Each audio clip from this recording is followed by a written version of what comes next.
Hello and welcome! We are almost done with our month of August action films.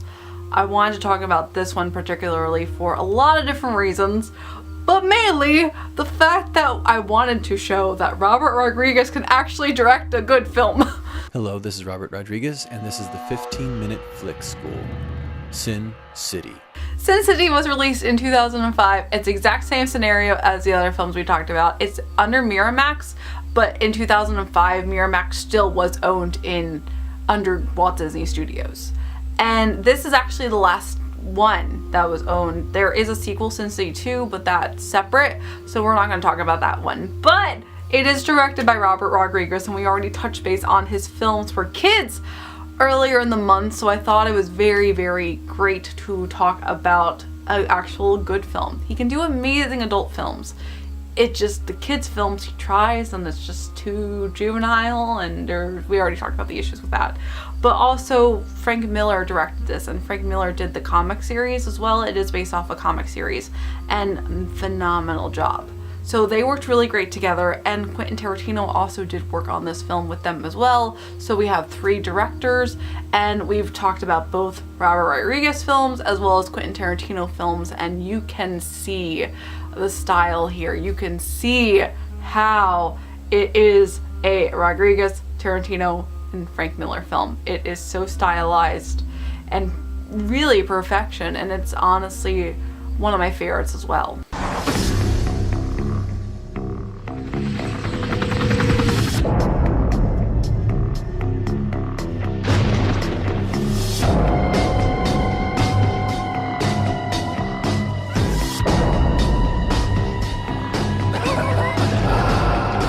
Get in the car, baby. We'll just talk. It'll be nice. You've just gone and done the dumbest thing in your whole life. It's a modern film noir. I love film noir anyway, so I love to see this modern take of it.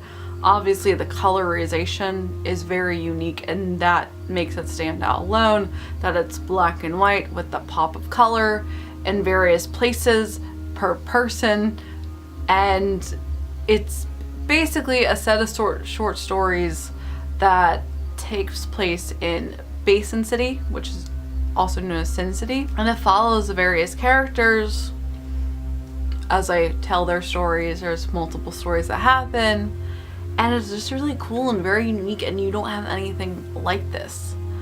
And of course, with it being very short stories within one gigantic film, we have a huge cast.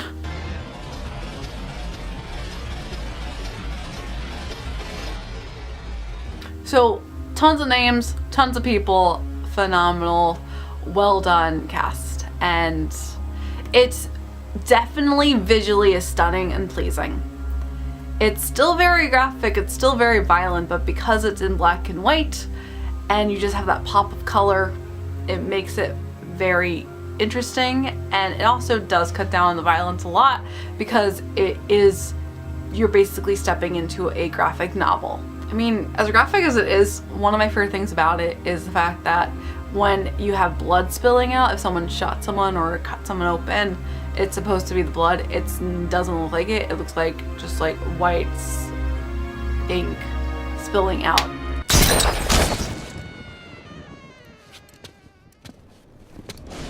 Can't see.